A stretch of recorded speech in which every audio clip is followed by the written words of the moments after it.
एक व्यक्ति खून से लथपथ अपनी जान बचाने के लिए भाग रहा है और बचाओ बचाओ की आवाज लगा रहा है। उसकी आवाज सुनने के बाद आस पड़ोस के जो लोग होते हैं इकट्ठा हो जाते हैं। तभी देखते हैं कि उसके पीछे उसकी बेटी हाथ में चाकू लेकर के उसके ऊपर ताबड़तोड़ वार कर रही है। वह अपनी जान बचाने के लिए किसी प्रकार से बचता है, लेकिन तब भी उसके गर्दन पर कई वार हो जाते हैं। तभी किसी की नजर पड़ती है कि उसके प्राइवेट पार्ट पर, जहाँ की वह बिना कपड़ों में था और उसका प्राइवेट पार्ट कट चुका है।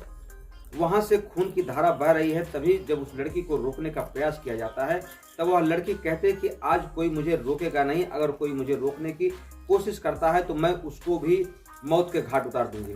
दोस्तों, जब इतना दृश्य वहां के आसपास के लोग देखते हैं तो वह भी दंग हो जाते हैं और उस लड़की को भरसक रोकने का प्रयास करते हैं।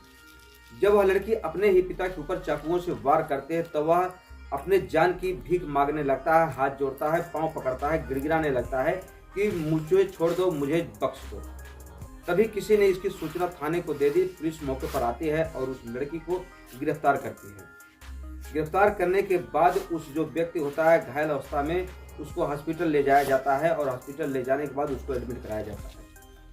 लेकिन उस लड़की ने अपने ही सगे पिता के साथ ऐसी घटना को क्यों अंजाम दिया? आज की जब कहानी आप भी सुनेंगे तो आप भी सोचने पर मजबूर हो जाएंगे कि आज के युग में जहां अपनी फैमिली के लिए, अपने परिवार के लिए, अपनी बेटियों को आगे बढ़ाने के लिए लोग अपना सर्वस्व न्यौछावर कर देते हैं, अपने आप को गिरवी तक कितने माँ बाप रख देते हैं। ऐसे दरिंदे आज भी समाज में जीवित हैं जो कि अपनी सगी बेटियों के साथ, अपनी ही बहनों के साथ ऐसा कुकृत कर जाते हैं जिससे कि समाज शर्मसार हो जाता है। दोस्तों, आइए जानते हैं कहानी शुरू से लेकर आखिर तक। नमस्कार, प्रणाम, मैं मोनू भारद्वाज हृदय तल की गहराइयों से आपका हार्दिक स्वागत करता हूं। दोस्तों, अगर आप हमारे चैनल पर नए विजिट कर रहे हैं तो चैनल को सब्सक्राइब करें, दोस्तों में शेयर करें, कमेंट बॉक्स में अपनी राय अवश्य भेजें। आज की जो सच्ची घटना लेकर आया हूँ, यह घटना है महाराष्ट्र के पालघर के नाला सोपारा इलाके की। बात कर रहा हूँ 28 मार्च 2025 दोपहर लगभग 2 बजे के आसपास का वाकया रहा होगा, जब एक लड़की अपने हाथ में तेज धारदार हथियार लेकर के अपने पिता के गुप्तांग को काट देती है। वह पिता निर्वस्त्र होकर अपनी जान बचाने के लिए सड़कों पर अपनी जान की भीख मांगता है, लोगों से गिड़गिड़ाता है, हाथ जोड़ता है। लेकिन तभी वह लड़की कहती है कि अगर कोई भी इसके बीच में आया तो मैं उसको भी खत्म कर दूंगी। तभी किसी ने इसकी सूचना पुलिस को दे दी। वहां की पुलिस तुरंत नाला सोपारा की आती है और उस लड़की को गिरफ्तार कर लेती है। गिरफ्तार करने के बाद जब उसको पूछताछ के लिए ले जाया जाता है, जब उससे पूछा जाता है कि बेटी आखिर तुमने अपने ही पिता की ऐसी हालात क्यों कर दी, उसने ऐसा क्या कर दिया। जब वह लड़की अपनी बात बचाती है तो बिल्कुल वहां के लोग भौचक्के रह जाते हैं, सन्न रह जाते हैं, पैरों के नीचे से जमीन खिसक जाती है कि एक पिता अपनी बेटी के साथ ऐसा कुकर्म कर सकता है। दोस्तों, दरअसल जो लड़की थी उसकी माँ आज से लगभग 5 साल पूर्व मर चुकी थी। उसकी एक दूसरी माँ आती है और माँ से कुछ बच्चे, जो दूसरी माँ आती है तो उससे कुछ बच्चे पैदा होते हैं। जब 2 बच्चे पैदा हो जाते हैं, बच्चा पैदा होने के बाद वह जो पिता था इस लड़की को बिल्कुल सौतेला व्यवहार करने लगता है। जब इसकी माँ मर जाती है और धीरे धीरे यह लड़की जवान हो जाती है।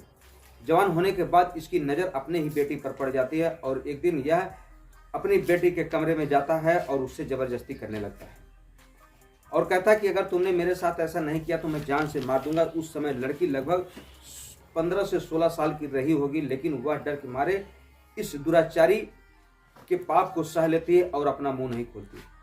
लेकिन यह सिलसिला धीरे धीरे चलता रहता है और वह लड़की एक दिन 18 से जब 19 साल की हो जाती है तो वह इस कुकृत को झेल नहीं पाती है और अपनी जो सौतेली माँ होती है उससे कहती है कि माँ, मेरे साथ पिता ऐसी गंदी हरकत करते हैं जिससे कि मैं बहुत शर्मिंदा हो जाती हूँ, मुझे बहुत कष्ट होता है, मुझे बहुत दर्द होता है।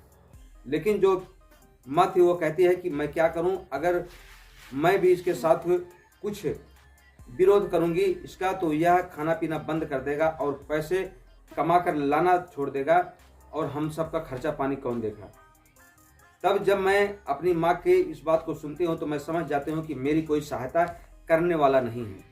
तब अंततः एक दिन जब पिता मेरा, जिसका नाम रमेश होता है, जब वह मेरे कमरे पर आता है तब मेरे साथ फिर से ज़बरदस्ती संबंध बनाता है। तब मेरे दिमाग में एक ख्याल आता है क्यों ना मैं या तो इसको ख़त्म कर दूं या अपने आप को स्वयं खत्म कर लूं। लेकिन तभी मेरी अंतर आत्मा से एक आवाज़ आती है कि पाप इस दुराचारी ने किया है, इस दुराचारी को ही समाप्त करना मेरी पहली प्राथमिकता होगी।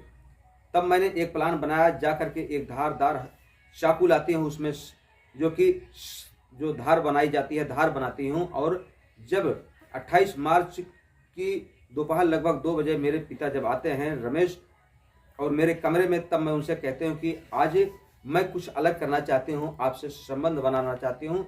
मैंने एक फिल्म देखी है, उस फिल्म के अनुसार आज मैं आपके साथ संबंध बनाऊंगी। जब इतनी बात रमेश सुनता है मेरा पिता, तो वह खुश हो जाता है। वह धीरे धीरे करके मैं उसके सारे कपड़े उतार देती हूँ। उतारने के बाद कहते हैं कि अब आप बैठ जाओ, मैं आपकी आंख पर एक पट्टी बांधूंगी, उसके बाद मैं आपके साथ अपने तरीके से संबंध बनाऊंगी।